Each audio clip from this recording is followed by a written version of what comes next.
और उस सरकार में आपके मंत्रियों को और आपके विधायकों को थप्पड़ मार मार के गाल सुझा देने का काम करते। ये है ये सरकार, जिस सरकार को आप कमजोर वर्गों की सरकार इनके कहे पे मानने लग जाते हैं। प्यारे साथियों, इसलिए कह रहा हूं, मुझसे कई लोग कहते हैं कि चंद्रशेखर भाई आप डरते नहीं हो, ये आपकी हत्या कर देंगे, ये आपको साजिश करके झूठा मुकदमा लगा के जेल में डाल देंगे।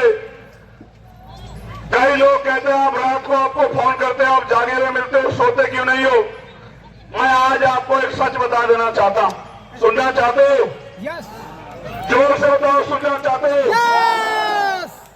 हाँ सुनो फिर। मैं जब सोता हूं तो 4 से 5 महापुरुष मेरे सपने में आते हैं। जैसे ही मैं सोता हूं, कभी कोई से एक गए, आंख लगी, दूसरे आ गए। कभी राष्ट्रपिता ज्योतिबा फूले आते हैं, कभी साहू जी महाराज आते हैं, फिर बाबा साहब अम्बेडकर आते हैं, फिर मान्यवर काशीराम आते हैं, फिर महामना रामसुख वर्मा आते हैं और बार बार मुझसे कहते हैं कि जब यहां कमजोर वर्गों के लोग खून के आंसू रो रहे हैं, उनकी बहन बेटियों पर जुल्म जातीय अत्याचार हो रहे हैं, उनका नौजवान तबका बेरोजगारी के मार सह रहा है, थाने कचहरियों में उनकी सुनवाई नहीं हो रही है, तो तुझे कैसे नींद आ जाती है, तू क्यों सो रहा है।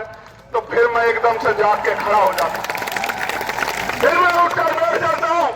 मेरे परिवार के लोग पूछते हैं क्या हो गया है, क्यों ऐसे अचानक उठे हो, तो मैं उनको एक ही बात कहता हूं कि अभी महापुरुषों का काम अधूरा है, उनके सपने अधूरे हैं, अभी सोने का नहीं जागने का समय। कि क्यों नहीं कमजोरों को इनका अधिकार दिला पा रहे। हमने लोकतंत्र दे दिया, हमने संविधान दे दिया, हमने अधिकार दे दिए, संगठन बनाना सिखा दिया, लोगों को भाईचारा बनाना सिखा दिया, गरीबों की जोड़ के ताकत बनानी सिखा दी। फिर ऐसी क्या बात है कि आप लोग इस राजकाज को बना के इन गरीबों को इनके अधिकार नहीं दिला पा रहे हो।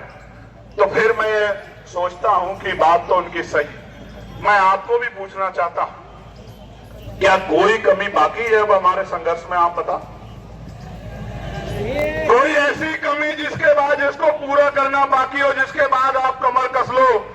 और जिस तरह 8 घंटे पेट पालने के लिए संघर्ष करते हो, तो 1 घंटा अगर आप दिन का निकाल के भाईचारा बनाने के लिए लोगों को जगाने का काम करते हो, मैं गारंटी से कहता हूं कि 2027 में ही बदलाव हो जाएगा और नीले पटके वाला आजाद समाज पार्टी का कोई ना कोई कार्यकर्ता 5 कालिदास मार्ग में बैठेगा। मेरी बात को आप याद रखें।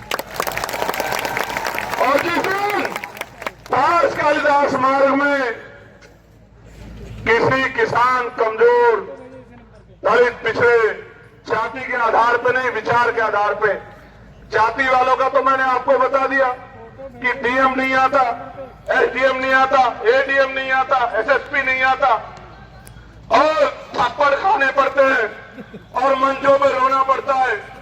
जो बाबा साहब फूले, साहू, पेरियार, काशीराम साहब के विचार को मानने वाला हो, जब ऐसा आदमी, ऐसा आपका बेटा, आपका भाई, आपकी बेटी जब 5 कालिदास मार्ग में बैठेगी,